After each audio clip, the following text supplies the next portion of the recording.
ഏറ്റവും ഇമ്പോർട്ടന്റ് ആയിട്ടുള്ള കാര്യം, ഈ സമാധി പൊളിക്കാൻ താമസിക്കുന്നതിനനുസരിച്ച് അദ്ദേഹത്തിന്റെ മരണകാരണം കണ്ടുപിടിക്കാനുള്ള സാധ്യതയും കുറയുന്നു എന്നുള്ളതാണ്. Justice delayed is justice denied എന്നുള്ള രീതിയിൽ നോക്കുകയാണെങ്കിൽ എത്രയും പെട്ടെന്ന് എടുത്താൽ മാത്രമേ ശാസ്ത്രീയ പരിശോധനയിലൂടെ മരണം സ്വാഭാവികമാണോ അസ്വാഭാവികമാണോ എന്നുള്ളത് അറിയാൻ പറ്റുള്ളൂ.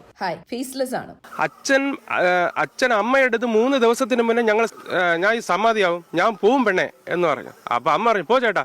നെയ്യാറ്റിൻകര ഗോപന്റെ സമാധിയുടെ കാര്യത്തില് എന്തുകൊണ്ടാണ് പോലീസ് ഇങ്ങനെ ഒരു നിലപാടെടുത്തതെന്ന് ഇപ്പോഴും മനസ്സിലാവുന്നില്ല. പോലീസ് ഇതറിഞ്ഞപ്പോ തന്നെ വ്യക്തമായ ഒരു നിലപാടെടുത്തിരുന്നുവെങ്കിൽ ഇത് ഇങ്ങനെ ഒരു കയ്യേറ്റത്തിലും ഇങ്ങനെ ഒരു അനാസ്ഥയിലും അവസാനിക്കുകയില്ലായിരുന്നു. ഇതിനകത്ത് യഥാർത്ഥത്തിൽ നമ്മുടെ ഗവൺമെന്റിനും അതുപോലെ തന്നെ ഈ പോലീസ് സംവിധാനത്തിനും വളരെ വലിയ പരാജയം വന്നിട്ടുണ്ട്. ഇത് അയൽക്കാരുടെ ഇൻഫർമേഷൻ കിട്ടിയിട്ടാണ്, പരാതി കിട്ടിയിട്ടാണ് പോലീസ് ഇതിനകത്ത് ഇടപെടുന്നത്, പോലീസ് ഇതിനെ കുറിച്ച് അറിയുന്നത്. കാരണം 2-2.5 വർഷമായിട്ട് കിടപ്പിലായ ഒരാള് ഒരു നോട്ടീസ് ബോർഡിലൂടെ സമാധിയായെന്ന് നാട്ടുകാർ അറിയാണ്. സ്വാഭാവികമായും നാട്ടുകാർക്ക് ഉണ്ടാകുന്ന ഉത്കണ്ഠ കൊണ്ടാണ് നാട്ടുകാർ പരാതിപ്പെട്ടത്. നിങ്ങൾ നേരിട്ട് കണ്ടിട്ട് എത്ര ആളായി? 4 കൊല്ലം വരെ. എവിടെയാണ് ചേട്ടൻ താമസിക്കുന്നത്? അതിന്റെ അപ്പുറത്താണ്. തൊട്ട് അയലോക്കക്കാരനായിട്ടും കണ്ടിട്ടില്ല.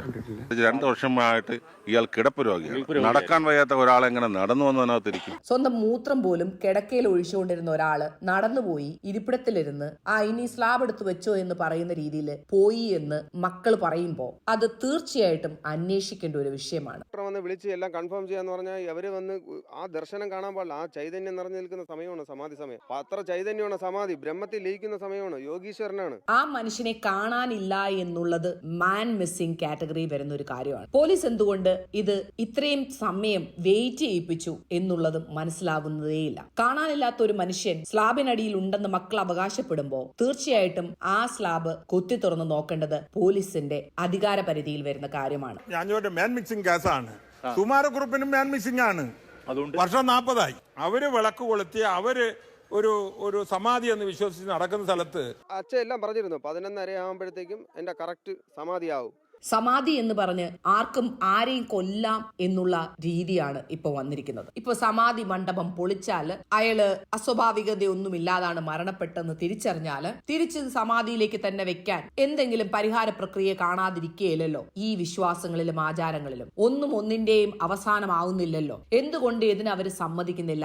അത് നമുക്ക് ചോദ്യം ചെയ്യേണ്ട കാര്യം തന്നെയാണ്. സമാധി ഇരുത്തുക എന്ന് പറയുന്ന ചടങ്ങ് തന്നെ വളരെ രഹസ്യമായി വേണമെന്ന് ഏത് ഗ്രന്ഥത്തിലാണ് പറയുന്നത്? രുദ്രാഗമം പോലെയുള്ള രൗരവാഗമം പോലെയുള്ള ആഗമങ്ങളിൽ ശൈവ സാധകന്മാരെ ആ സമാധി അവരുടെ അന്ത്യേഷ്ടി കർമ്മങ്ങളെ സംബന്ധിച്ച് വളരെ വിപുലമായി വിവരിക്കുന്നുണ്ട്. അത് വളരെ രഹസ്യമായി നടത്തണമെന്ന് എവിടെയും പറയുന്നില്ല.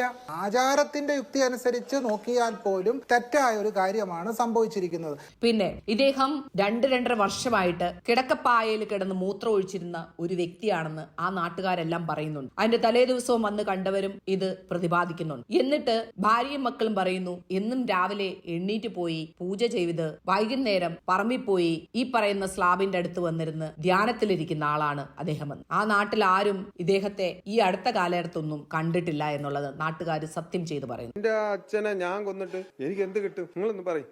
അച്ഛൻ കൂലിപ്പണിക്കാറ്, അച്ഛൻ്റെ എന്ത് സ്വത്തിരിക്കുന്നു?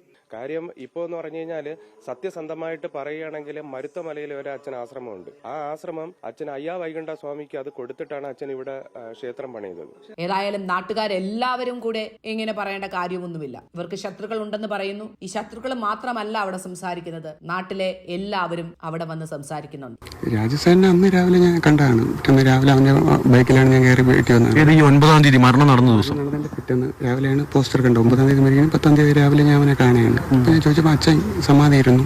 ഞാനാണ് രാവിലെ 6 മണിക്ക് പോസ്റ്റർ കാണുന്നത്. ഞാൻ കണ്ട് ചോദിക്കുകയും ചെയ്തു. അപ്പോൾ എന്താണെന്ന് ചോദിച്ചപ്പോൾ പറഞ്ഞു അച്ഛൻ സമാധിയായിരുന്നു. പക്ഷെ ഇതാരും അറിഞ്ഞില്ല, നാട്ടുകാരും അറിഞ്ഞില്ല. ഈ പോസ്റ്റർ ഇല്ലായിരുന്നെങ്കിൽ അത് അറിയില്ല, ആരും അറിയില്ല. എന്താണെങ്കിലും ഒരു മനുഷ്യനെ കാണാനില്ല, ആ മനുഷ്യനെ സ്ലാബിന്റെ അടിയിൽ കയറ്റി വെച്ചു, സമാധിയായി എന്ന് നോട്ടീസ് അടിച്ചിറക്കുന്നു. ഇതിന്റെ പോലീസിന്റെ ഭാഗത്തുനിന്ന് ഇത്രയേ ചെയ്യാനുള്ളോ? ഇത്രയേ ആളെ കൂട്ടേണ്ട കാര്യമുണ്ടായിരുന്നോ? ആദ്യമേ തന്നെ അതങ്ങ് പൊളിച്ചാ പോരായിരുന്നോ? കാരണം അത് നിയമത്തിന് തെറ്റായ കാര്യമാണ് ഇപ്പോ സംഭവിച്ചിരിക്കുന്നത്. അപ്പോ തീർച്ചയായിട്ടും ആരുടെയും വിശ്വാസത്തെയോ അല്ലെങ്കിൽ ആചാരങ്ങളെയോ ഹനിക്കുന്നതൊന്നുമല്ല.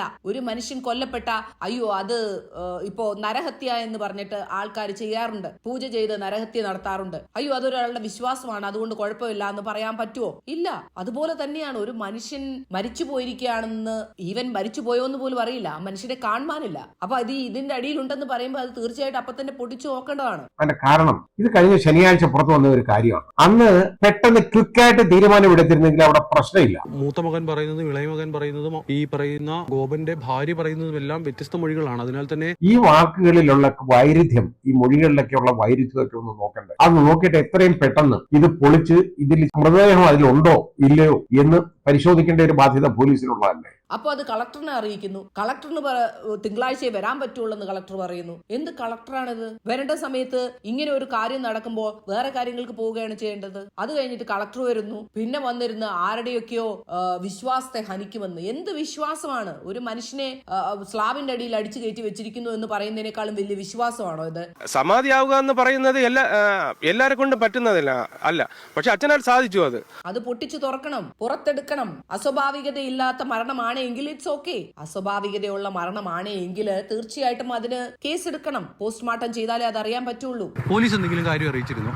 എല്ലാം ഭഗവാന്റെ അടുത്ത് നിങ്ങൾ കേട്ട് കാര്യങ്ങളൊക്കെ ചെയ്യും.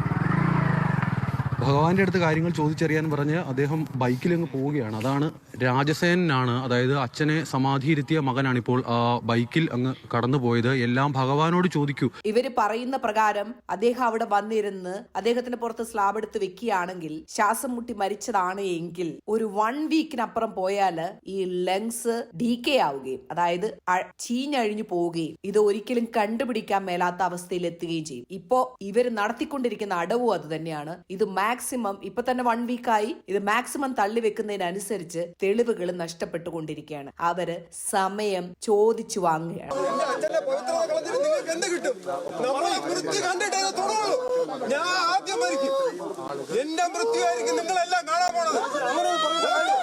മണ്ടന്മാരായ പോലീസ് അത് കൊടുത്തുകൊണ്ടിരിക്കുകയാണ്. അതിനുവേണ്ടിയാണ് അവർ ഈ നാടകങ്ങൾ മുഴുവൻ കളിച്ചതും കളിക്കുന്നതും. ഇത് എത്രയും പെട്ടെന്ന് പൊളിച്ചില്ലെങ്കിൽ ഇതെങ്ങനെയാണ് ഈ മരണം സംഭവിച്ചതെന്ന് അറിയാൻ പറ്റാതെ ആവും. ഒരു തൂങ്ങി മരണമാണെങ്കിൽ കഴുത്തിലെ പാട് വെച്ചിട്ടോ അല്ലെങ്കിൽ എന്തെങ്കിലും ബോണിന്റെ ഒടിവോ ചതവോ വെച്ചിട്ടോ കണ്ടുപിടിക്കാം. പക്ഷെ ശ്വാസം മുട്ടിയുള്ള മരണമാണെങ്കിൽ ഇതൊന്നും കണ്ടുപിടിക്കാൻ പറ്റില്ല. ലങ്സിന് ഡീക്കേ സംഭവിച്ചു കഴിഞ്ഞാൽ ഇത് നമുക്ക് കണ്ടുപിടിക്കാനേ പറ്റുകയില്ല. അതുകൊണ്ട് എത്രയും പെട്ടെന്ന് ചെയ്യുക. ഇപ്പോൾ തന്നെ സമയം അതിക്രമിച്ചിരിക്കുന്നു എന്നുള്ളതാണ് സത്യം. മൃതദേഹം എടുത്ത് പോസ്റ്റ്മോർട്ടം സമാധി ആയതിന്റെ സ്ഥിതിക്ക് കല്ലറ പൊളിക്കാനായിട്ട് ഒരിക്കലും പറ്റത്തില്ല. കാര്യം എന്ന് പറയുമ്പോൾ ഇപ്പൊ സ്കാനർ ടൂളുകൾ ഒരുപാടുണ്ട്. ആ സ്കാനർ ടൂൾ ഉണ്ടോന്ന് ചെക്ക് ചെയ്യട്ടെ. ഇപ്പോൾ അതിനകത്ത് ആളുണ്ടോ ഇല്ലെന്ന്. ഇപ്പൊ എന്ന് പറഞ്ഞു കഴിഞ്ഞാൽ ആളിവിടെ ഇല്ല എന്നാണ് പറയുന്നത്. ആളിവിടെ ഇല്ല എന്നാണ് പറയുന്നത്. ആളില്ല എന്ന് പറയുന്ന സ്ഥിതിക്ക് ഇപ്പൊ അവർ സ്കാനർ ഒന്ന് ചെക്ക് ചെയ്തിട്ട് അത് പൊളിച്ചിട്ട് ആ മൃതദേഹം പോസ്റ്റ്മോർട്ടം പരിശോധനയ്ക്ക് വിധേയമാക്കണം. നമ്മുടെ ഇന്ത്യ രാജ്യത്ത് നമ്മൾ ഭരണഘടന വന്നതിന് ശേഷം നമുക്ക് ഇങ്ങനെയൊക്കെയുള്ള കാര്യങ്ങളുണ്ട്. ഇവിടെ ഇതൊക്കെ വേണം. പിന്നെ അടുത്തൊരു സംഭവം എന്ന് വെച്ച് കഴിഞ്ഞാല് അവിടെ വന്ന് ആത്മഹത്യാ ഭീഷണി മുഴക്കി വീട്ടുകാരെന്നാണ് പറയുന്നത്. അത് സത്യമാണ്, നമ്മൾ എല്ലാവരും കണ്ടാണ്. അതും നാടകീയമായ രംഗങ്ങളാണ്. ആ സ്ത്രീയൊക്കെ കാണിക്കുന്നത് എന്താണെന്ന് പോലും അവർക്ക് അറിഞ്ഞുകൂടാ. സിനിമയിൽ പോലും കണ്ടിട്ടില്ല. നമ്മൾ ചില ഷോർട്ട് ഫിലിമിലൊക്കെ കണ്ടിട്ടുണ്ട് ഇത്രയും ഓവർ ആക്ടിങ്. അതിലും ഓവർ ആക്ടിങ് ആണ് അവർ കാണിച്ചുകൊണ്ടിരിക്കുന്നത്. അവിടെ നിൽക്കുന്ന നാട്ടുകാരായ ഹിന്ദുക്കൾ ഉൾപ്പെടെ ഇതിനെതിരാണ്. ഇവരെ അറസ്റ്റ് ചെയ്ത് മാറ്റണം. വനിതാ പോലീസ് ഉൾപ്പെടെ അവിടെ വന്നതാണ്. അവരെ വീട്ടിനകത്ത് കൊണ്ടിരുത്തല്ല ചെയ്യേണ്ടത്. അറസ്റ്റ് ചെയ്ത് എവിടേക്കെങ്കിലും മാറ്റി അത് പൊളിക്കുകയാണ് വേണ്ടത്. ഇവിടുത്തെ പോലീസ് സംവിധാനത്തിന്റെ ബാധ്യതയായിരുന്നു ഇത് ചെയ്യേണ്ടത്. അതിന് പകരം അവര് കളക്ടർ ഉടനെ RDOക്ക് തട്ടി, RDO തഹസീൽദാർക്ക് തട്ടി. കാരണം ആ രീതിയിലേക്ക് തട്ടിക്കൊണ്ടിരിക്കുക. ഇത് അവർക്ക് കൂടുതൽ സന്നാഹത്തോടെ തിരിച്ചു വരാൻ വേണ്ടി അവർക്ക് ദിവസങ്ങൾ കൊടുക്കുകയാണ്. ഈ സംഭവം നടക്കുന്ന സമയത്ത് ഈ 4 പേര് മാത്രമായിരുന്നു ഉണ്ടായിരുന്നത്. ഞാൻ പറഞ്ഞു അച്ഛൻ ഇതല്ല, പെട്ടെന്ന് നീ വരണം. സമാധി എന്ന് പറഞ്ഞില്ലേ, പെട്ടെന്ന് വരണം എന്ന് പറഞ്ഞു. ഞാൻ ചോദിച്ചു എന്താടാ എന്ന് പറഞ്ഞു. അച്ഛൻ സമാധിയായെന്ന് പറഞ്ഞു. സമാധി ഇരിക്കുന്ന സമയത്ത് മറ്റുള്ളവരെ കാണലെന്ന് പറഞ്ഞു അവര് കൊടുത്ത ആ മുഹൂർത്തത്തിൽ മക്കൾ പൂജകളും കർമ്മങ്ങളും നീ ചെയ്തേ പറ്റൂ. ഈ ഭാഗത്തേക്ക് ജീവൻ ലയിക്കും. അതുകൊണ്ടാണ് ജീവൻ സമാധി എന്ന് പറയുന്നത്. അദ്ദേഹത്തിന്റെ തന്നെ ഗോപൻ സ്വാമികളുടെ തന്നെ ഏറ്റവും വലിയ ആഗ്രഹമായിരുന്നു സമാധിയാവുക എന്നുള്ളത്. അത് ഡെഡ് ബോഡി അല്ല, ആ ജീവസമാധിയെ ജീവൻ ലയിച്ച ആ ശരീരത്തെയാണ് കീറി മുറിക്കാൻ വേണ്ടി വരുന്നത്. അവർക്ക് ഈ പരാതി കൊടുത്തവരെ കുറിച്ചുള്ള ആ പേഴ്സണൽ അല്ല, എന്തുകൊണ്ട് പരാതി കൊടുത്തുള്ള ഇന്റൻഷൻ. ജീവനോടെ ഒരു കല്ലറയിൽ അടച്ച് സ്ലാബിട്ട് മൂടി എന്നുള്ളതാണ് തൊട്ടടുത്ത് താമസിക്കുന്ന ബന്ധു കൂടിയായ ആൾ കൊടുത്തിരിക്കുന്ന പരാതി. ഇവിടെ പോലീസിന്റെ നിയമം വശമാക്കി പോലീസ് നിയമം നടപ്പിലാക്കുക, അത് മാത്രമേ ഉള്ളൂ. കല്ലറയല്ല, ഇത് ഹിന്ദു വിശ്വാസ പ്രകാരമുള്ള ഒരു സമാധി മണ്ഡപമാണ്. ഈ 4 പേര് മാത്രം ഒരു സൈഡിലും ബാക്കി നാട്ടുകാർ മുഴുവനും മറു സൈഡിലും ആയിരുന്ന കാര്യത്തിലേക്ക് ഈ പോലീസിന്റെയും കളക്ടറെയും ഒക്കെ അനാസ്ഥ മൂലം 2 സൈഡായി മാറിയിരിക്കുകയാണ്. അതായത് ഇവരെ സപ്പോർട്ട് ചെയ്യുന്ന ഈ 4 പേരെ സപ്പോർട്ട് ചെയ്യുന്ന കുറെ സംഘടനകളും അപ്പുറത്തെ സൈഡിൽ ഇതിനെക്കുറിച്ച് അന്വേഷിക്കണമെന്ന് പറയുന്ന, ഇത് പുറത്തു കൊണ്ടുവരണമെന്ന് പറയുന്ന നാട്ടുകാരും. ഒരു വക്കീലെന്ന് പറയുന്ന ഒരു പന്നൻ വന്ന് നിന്നുകൊണ്ട് ഇവിടെ ഹിന്ദു മുസ്ലിങ്ങളെന്ന് പറഞ്ഞുകൊണ്ട് വർഗീയ തിരിച്ച് സംസാരിക്കും. ഇവിടെ ഒരു ഹിന്ദുവും ഇല്ല, ഒരു മുസ്ലിമും ഇല്ല. അതിനിടയ്ക്ക് മുസ്ലിം തീവ്രവാദി എന്നൊക്കെ വിളിച്ചു പറയുന്നു. എന്ത് നോൺസെൻസ് ആണ് അതൊക്കെ. ഇത് മുസ്ലിം തീവ്രവാദിയുമല്ല, ഇത് ഹിന്ദു തീവ്രവാദിയുമല്ല, ഇത് ക്രിസ്ത്യൻ തീവ്രവാദിയുമല്ല. ഇത് വ്യക്തമായിട്ട് മൂളയുള്ള മനുഷ്യരാണ്. അവരാണ് പറയുന്നത് ഇത് അന്വേഷിക്കണം. ഇപ്പോ ഇവർക്ക് വേണ്ടി അഡ്വക്കേറ്റ് ആവുന്നു, ഇവർക്ക് വേണ്ടി സംഘടന വരുന്നു. പിന്നെ അതുകൂടാതെ വേറൊരാൾ അവിടെ വന്നു എന്ന് പറയുന്നു, എന്റെ അപ്പൻ സമാധിയായതാണ് ഇതുപോലെ, ഞാനും അവിടെ സ്ലാബ് ഇട്ട് വെച്ചിട്ടുണ്ട്, ഇനി അത് പൊളിക്കണമെന്ന് നിങ്ങൾ പറയുമോ? മാൻ മിസ്സിംഗ് ആർക്കാര് എന്റെ അപ്പൂപ്പൻ ഇതൊരു സമാധിയായതാണ്. ഇപ്പൊ ഒരു കംപ്ലൈന്റ് കൊടുത്താലും ഞാൻ അടിച്ചു കൊട്ടി തൂക്കി സമാധി ഇരിച്ചെന്ന് പറഞ്ഞാൽ ഇതൊരു മാൻ മിസ്സിംഗ് കംപ്ലൈന്റ് എടുത്തിട്ട് പൊളിക്കാൻ വരും അവര്. അത് നാട്ടുകാരെ അറിഞ്ഞിട്ടില്ല എങ്കിൽ, അല്ലെങ്കിൽ വേറൊരാൾ അറിയാതെ അപ്പന്റെ മണ്ടയ്ക്ക് സ്ലാബ് വെച്ചതാണെങ്കിൽ അതും അന്വേഷിക്കണം. അല്ലാതെ ഈ പറയുന്നവരൊക്കെ ഘോരം പറയുന്നത് കേട്ടിട്ട് വിടുകല്ല ചെയ്യേണ്ടത്.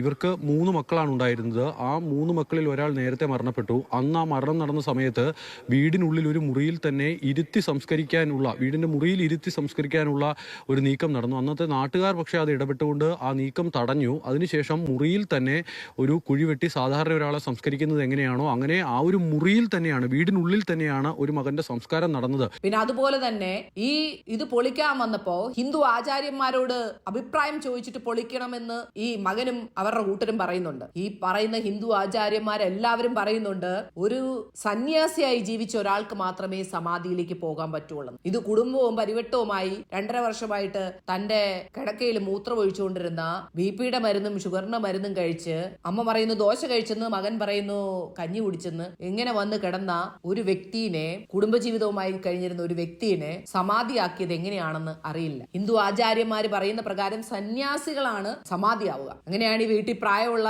ആരെയും പിടിച്ച് നമുക്ക് സമാധിയാക്കാമല്ലോ. വീട്ടിൽ പ്രായമുള്ള ഒരാളെ നോക്കാൻ ബുദ്ധിമുട്ടാണെങ്കിൽ സമാധിയായെന്ന് പറഞ്ഞ് ഇരുത്തിയാൽ മതിയല്ലോ. അപ്പൊ നമുക്ക് ഭയങ്കര വിശ്വാസമുള്ള കോവിലാണ്. പക്ഷെ ഈ പിള്ളേരൊന്നും ശരിയല്ല, രണ്ടുപേരും ശരിയല്ല. ഇവർ തമ്മിൽ അങ്ങോട്ടും ഇങ്ങോട്ടും വാക്ക് തർക്കമുണ്ടായിട്ടുള്ള ചില ദിവസമൊക്കെ ഇവര് വരുമ്പോൾ ഭയങ്കര ചീത്ത വിളിയാ കേൾക്കാം. ഈ മൂത്തവൻ വരുമ്പോ ഇങ്ങനെ മൂത്രം ഒഴിക്കുമ്പോൾ മോൻ വഴക്ക് പറയും ഭയങ്കര. പറഞ്ഞുകൂടെടാ നിനക്ക്, അമ്മയ്ക്ക് തുണി കഴുകാൻ ജോലിയില്ലേ എന്നൊക്കെ കേട്ടോണ്ട് കുറച്ച് പറയണ കേൾക്കാം. ഈ മകനെ കുറിച്ച് പറയുന്നത്, നാട്ടുകാർ പറയുന്നത്, ഈ അപ്പൻ കിടക്കയിൽ മൂത്രം ഒഴിച്ചതിന് അയാളെ അയാളെ പലതവണ ശകാരിച്ചിട്ടുള്ള ആളാണ് ഈ മകൻ. ചെവി കേൾക്കാൻ മേലാത്ത തെറി വിളിച്ചിട്ടുള്ള ആളാണ് ഈ മകൻ. അത്രയും വലിയ പീഡനമായിരുന്നു അയാൾക്കുണ്ടായിരുന്നത് ആ വീട്ടില്. അതുപോലെ തന്നെ അയാൾക്ക് നടക്കാൻ പറ്റില്ല. അയാൾക്ക് കാലിനൊരു സർജറി കഴിഞ്ഞതിന് ശേഷം അത് പഴുത്ത് അയാൾ വീട്ടിൽ കിടക്കുകയായിരുന്നു. ഈ അമ്മയും മക്കളും കൂടെ കൂട്ടിയുണ്ടാക്കിയ പ്ലാനാണിത്. അത് വ്യക്തമായിട്ട് നാട്ടുകാർക്കും ഈ കേൾക്കുന്നവർക്കും ഈ മീഡിയകളെല്ലാം കാണുന്നവർക്കും അറിയാം. നിങ്ങൾ രണ്ടുപേരും പറഞ്ഞ കാര്യത്തിനകത്ത് പലതരത്തിലുള്ള വൈരുദ്ധ്യങ്ങളുണ്ട്. കാരണം സനന്ദൻ ഇവിടെ ഇല്ലായിരുന്നു എന്ന് പറയുന്നു, രാജസേൻ മാത്രമാണ് ഉണ്ടായിരുന്നു എന്ന് പറയുന്നു. അപ്പോൾ ഈ സമാധിയുമായി ബന്ധപ്പെട്ടുകൊണ്ട് പലതരത്തിലുള്ള സംശയങ്ങളുണ്ട്. അത് തീർക്കാൻ പോലീസ് ഇവിടെ വന്ന് ഈ കല്ലറ പൊളിക്കേണ്ടി വന്നാൽ അതിന് അനുവദിക്കില്ല എന്നാണ് നിങ്ങൾ പറയുന്നത്. ഇതിപ്പോ അച്ഛന്റെ ഭാര്യയുടെ ഇപ്പോ അങ്ങനെ പറയില്ല. ഹിന്ദു ആചാര്യത്തെ വ്രണപ്പെടുത്തുക എന്നത് ഞങ്ങൾ ഒരിക്കലും അത് നടപ്പിലാക്കാനും പോകുന്നില്ല. അത് ഒരിക്കലും സാധ്യമല്ല. ഈ മരണപ്പെട്ട അല്ലെങ്കിൽ മിസ്സിംഗ് ആയിരിക്കുന്ന വ്യക്തിയുടെ സ്വന്തത്തിൽപ്പെട്ട അല്ലെങ്കിൽ സ്വന്തം പെങ്ങളെ പോലും അറിയിക്കാതെ ഇവര് സമാധി എന്ന് പറഞ്ഞ് സ്ലാബ് എടുത്ത് തലയെ വെക്കുകയായിരുന്നു. ഞങ്ങൾ ബന്ധുക്കളെ അറിയിച്ചിട്ടുമില്ല. ഞങ്ങളുടെ ബന്ധുക്കൾ എന്ന് പറഞ്ഞു കഴിഞ്ഞാൽ അമ്മയുടെ ബന്ധുക്കൾ മലയും കീഴ്, അവരെല്ലാം ചർച്ചിലാണ് പോകുന്നത്. അത് കഴിഞ്ഞിട്ട് അമ്മയുടെ അനിയൻ അത് പ്ലേവളയാണ്. ഹിന്ദു വിഭാഗത്തിലെ തന്നെ വരേണ്യ വർഗത്തിലെ സമാധിയും ആൾദൈവ സമാധിയും ഒക്കെ ധാരാളം ഈ കേരളം സാക്ഷ്യം വഹിച്ചിട്ടുള്ളതാണ്. ഹിന്ദു വിശ്വാസ രീതിയിൽ സന്യാസ ജീവിതം നടത്തി സമാധിയാവുന്നവരാണ് അവരൊക്കെ. കൂടാതെ ഈ സമാധികളൊക്കെ തന്നെ മരണാസന്നനായി കിടക്കുന്നതും ശേഷം മരിക്കുന്നതും തുടർന്ന് 1, 2, 3 ദിവസം എടുത്ത് ചടങ്ങ് നടത്തി സമാധി ആക്കുന്നതും ഒക്കെയാണ്. ഇതൊക്കെ ദൃശ്യമാധ്യമങ്ങളിലൂടെ നമ്മൾ കണ്ടിട്ടുള്ളതുമാണ്. ഈ അവസരത്തിലെല്ലാം ജനങ്ങൾക്ക് കാണാനും ചടങ്ങുകൾ അറിയാനും അവസരമുണ്ടായിരുന്നു. മരണം സ്ഥിരീകരിക്കാൻ മെഡിക്കൽ ടീം ഉണ്ടായിട്ടുണ്ട്. പക്ഷേ ഇവിടെ ദുരൂഹമായി നിൽക്കുന്നത് എപ്പോൾ മരിച്ചെന്ന് സ്വന്തം സഹോദരിയോ മറ്റു ബന്ധുക്കളോ നാട്ടുകാരോ അറിഞ്ഞിട്ടില്ല, കണ്ടിട്ടില്ല. കൂടാതെ മരണം ഡോക്ടർ സ്ഥിരീകരിച്ചിട്ടുമില്ല. അതുകൊണ്ട് തന്നെ മരണകാരണം കോസ് ഓഫ് ഡെത്ത് സ്ഥിരീകരിക്കേണ്ടതുണ്ട്. ഇത്തരത്തിൽ ഇനി ഇത് നിയമ നടപടികൾ സ്വീകരിക്കാതെ ശ്രമം ഉപേക്ഷിച്ച് മുന്നോട്ട് നിയമവും പോലീസും പോവുകയാണെങ്കിൽ സമൂഹത്തിന് നൽകുന്ന സന്ദേശം തികച്ചും അനുഗുണമല്ല. മതത്തെ കൂട്ടുപിടിച്ച് ആർക്കും എന്തും ചെയ്യാമെന്ന് സ്ഥിതിവിശേഷം വന്നു ചേരും. ഹിന്ദു വിശ്വാസിയായ മകൻ ഹിന്ദു വിശ്വാസിയായ സ്വന്തം പന്നയെ കൊന്നോ ജീവനോടെയോ കുഴിച്ചുമൂടി പിടിക്കപ്പെടാതിരിക്കാൻ ഹിന്ദുധർമ്മത്തെ കീറി മുറിക്കാൻ വരുന്നേ എന്ന് പറഞ്ഞ് മതത്തെ ആയുധമാക്കിയതാണോ ഹിന്ദുധർമ്മം? ഇതൊരു കൊലപാതകമാണെങ്കിൽ ഈ കൊലപാതകത്തിൽ ഒരു പങ്കുമില്ലാത്ത മുസ്ലിം വിഭാഗത്തെ ഇതിലേക്ക് എത്തിച്ച് വർഗീയ വിഷയങ്ങളെ ഇളക്കി വിടുന്നതാണോ ഹിന്ദുധർമ്മം? ഇവിടെ നടന്നിരിക്കുന്നത് സമാധി എന്ന പേരിൽ അപ്പനെ പാക്ക് ചെയ്ത് ചുളുവിൽ ഭക്തി സ്റ്റാർട്ടപ്പിന്റെ ബിസിനസ് തുടങ്ങിയ മക്കളെയും അമ്മയുമാണ് കാണാൻ പറ്റുന്നത്. അതുകൊണ്ട് ഇതിനുവേണ്ടി പ്രത്യേകം എത്രയും പെട്ടെന്ന് നടപടിയെടുക്കണം. ഇനി മുന്നോട്ടും പിന്നോട്ടും നോക്കാതെ ഒരു ദിവസം വൈകിക്കാതെ ആ സമാധി സ്ഥലം പൊളിക്കണമെന്ന് തന്നെയാണ് നാട്ടുകാരുടെയും എന്റെ അഭിപ്രായം. ബൈ.